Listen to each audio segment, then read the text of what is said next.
जय श्री राम। आज हम सुनेंगे माता सबरी की कथा। बात भगवान राम के जन्म से पहले की है, जब भील आदिवासी कबीले के मुखिया अज के घर बेटी पैदा हुई थी। उसका नाम श्रमणा और दूसरा नाम सबरी रखा गया था। सबरी की माँ इंदुमती उसे खूब प्यार करती थी। बचपन से ही सबरी पशु पक्षियों की भाषा समझकर उनसे बातें किया करती थी और जब सबरी की माँ उसे देखती थी तो कुछ समझ नहीं पाती थी। कुछ समय बाद एक पंडित ने सबरी के परिवार को बताया कि वो आगे चलकर सन्यासी बन जाएगी। इस बात का पता चलते ही सबरी के पिता ने उसका रिश्ता तय कर दिया।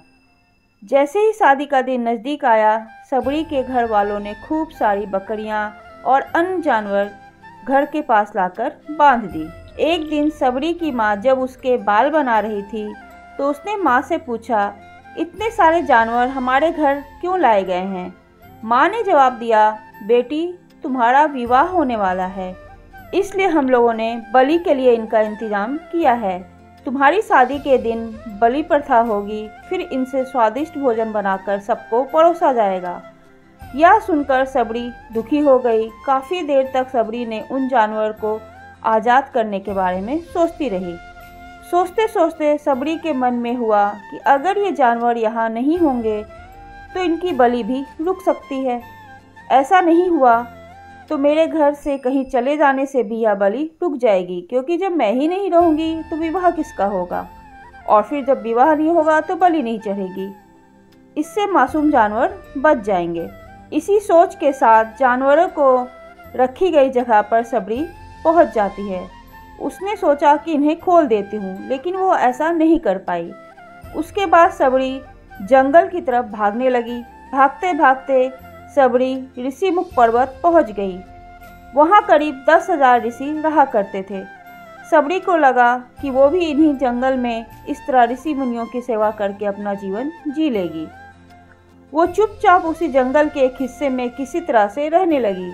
सबरी रोजाना ऋषि मुनियों की झोपड़ी के आगे झाड़ू लगाती और हवन के लिए लकड़ियां भी लाकर रख देती थी। ऋषि मुनियों को समझ में नहीं आ रहा था कि जंगल में उनके काम अपने आप कैसे हो रहे हैं। एक दिन सबरी को किसी ऋषि ने देख लिया। उसे देखते ही उसका परिचय पूछा। जैसे ही सबरी ने बताया कि वह भील आदिवासी परिवार से संबंध रखती है तो उसे ऋषि ने खूब डांट लगाई। सबरी को इस बात का बिल्कुल ही पता नहीं था कि उसकी जाति छोटी है और उसे ऋषियों द्वारा जाति की वजह से अपमान का सहन करना पड़ेगा। इतना सब होने के बाद भी सबरी हर ऋषि मुनि के दरवाजे पहुंचती और उनके आंगन में झाड़ू लगाकर उनसे गुरु दीक्षा देने के लिए कहती। हर कोई सबरी को उसकी जाति की वजह से अपने आश्रम से भगा देता था। ऐसा होते होते काफ़ी समय बीत गया। उसके बाद सबरी मतंग ऋषि के कुटिया पहुंचती है। वहां पहुंचकर मतंग ऋषि को सबरी ने बताया कि वह उनसे गुरु दीक्षा लेना चाहती है।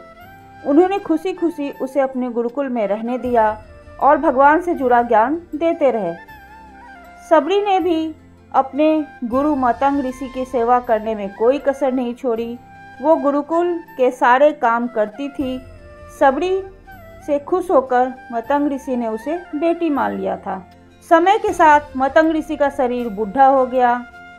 उन्होंने एक दिन सबरी को अपने पास बुलाया और कहा, बेटी मैं अपना देह त्यागना चाह रहा हूँ। बहुत साल हो गए इस शरीर में रहते रहते। सबरी ने दुखी मन से कहा, आपके ही सहारे तो मैं इस जंगल में रहती हूँ, आप भी चले जाएंगे तो मैं यहाँ जीकर क्या करूँगी? आप अपने संग मुझे भी ले जाइए, मैं भी देह त्याग दूंगी। मतंग ऋषि ने जवाब दिया, बेटी तुम्हें चिंता करने की कोई ज़रूरत नहीं है। तुम्हारी चिंता राम करेंगे और वही तुम्हारा ध्यान रखेंगे। सबरी ने राम का नाम सुनते ही पूछा, वो कौन है और उन्हें मैं किस तरह से ढूंढूंगी? मतंग ऋषि ने बताया, राम कोई और नहीं भगवान है। वो तुम्हारे सारे अच्छे कर्मों का फल देंगे। तुम्हें उन्हें ढूंढने की कोई ज़रूरत नहीं है। वो एक दिन खुद तुम्हें खोजते हुए इस कुटिया में आएंगे और तुम्हें उनके हाथों से ही मोक्ष मिलेगा। तब तक तुम इसी आश्रम में रहो। इतना कहते ही मतंग ऋषि ने अपना शरीर त्याग दिया। सबरी के मन में मतंग ऋषि के जाने के बाद से एक ही बात थी कि भगवान राम स्वयं उससे मिलने आएंगे। वो रोज भगवान राम से मिलने के लिए बाग से अच्छे अच्छे फूल लाकर पूरा आश्रम सजाती और भगवान के लिए बैर तोड़कर लाती। भगवान के लिए बैर चुनते हुए सबरी उन्हें चख लेती थी ताकि भगवान को सिर्फ मीठे बैर ही दे सके। रोजाना सबरी इसी तरह भगवान के दर्शन की आस में फूल और बैर इकट्ठा करती रहती। इसी तरह इंतजार में कई वर्ष बीत गए। सबरी का शरीर एकदम वृद्ध हो गया। एक दिन आश्रम के पास के तालाब में सबरी पानी लेने गई थी। तभी पास के ही एक ऋषि ने उसे अछूत कहते हुए वहां से भागने के लिए कहा और एक पत्थर मार दिया। वो पत्थर जब सबरी को लगा तो उसे चोट लगी और खून बहने लगा।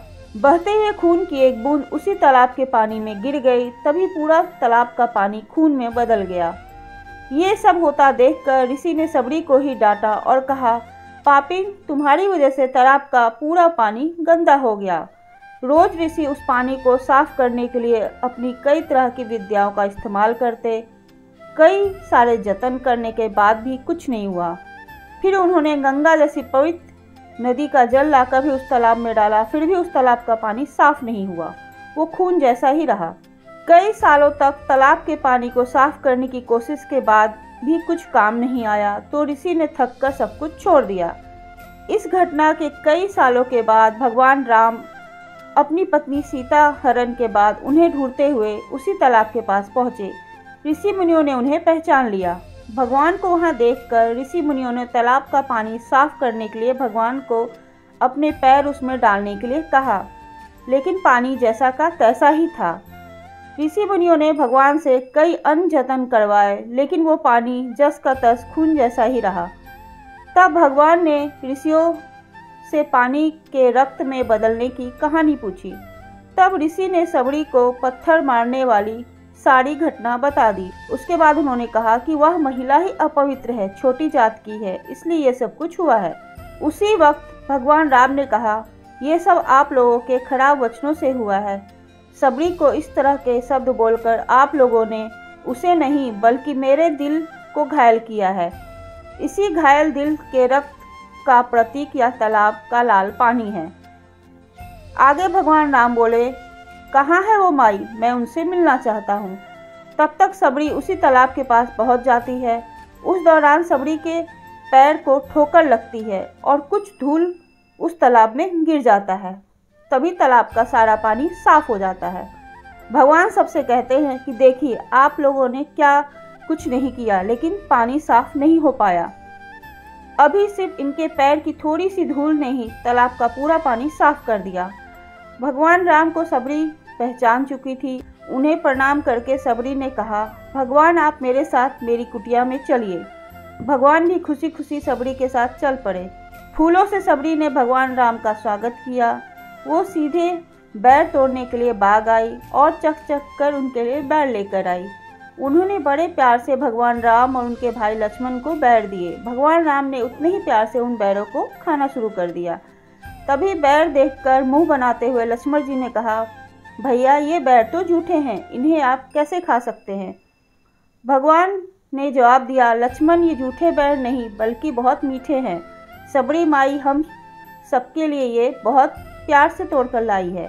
इतना कहकर भगवान राम ने उन बैरों को खाने लगे। भगवान ने जाते हुए सबरी माई से कहा, आप मुझसे जो चाहे वो मांग सकती हैं। सबरी ने उन्हें कहा, मतंग ऋषि के कहने पर मैं आज तक सिर्फ आपके दर्शन करने के लिए ही जी रही थी। अब आप मुझे मोक्ष प्रदान कीजिए, मैं अपना शरीर आपके सामने ही त्यागूंगी। उसी वक्त सबरी ने अपना शरीर त्याग दिया। भगवान राम ने अपने हाथों से उनका अंतिम संस्कार किया और सीता माँ की खोज में आगे बढ़ गए। इस तरह से ऋषि मतंग की बात सच साबित हुई और सबरी को भगवान राम के दर्शन भी हुए। तभी से भगवान राम को सबरी के राम भी कहा जाने लगा। इस कहानी से हमें यह सीख मिलती है कि सच्ची श्रद्धा हो तो भगवान के दर्शन जरूर होते हैं। जय श्री राम। इसी तरह की धार्मिक और रोचक कहानियों को सुनने के लिए आप प्लीज़ मेरे चैनल को लाइक कीजिए, सब्सक्राइब कीजिए और कमेंट करके बताइए कि आपको कहानी कैसी लगी।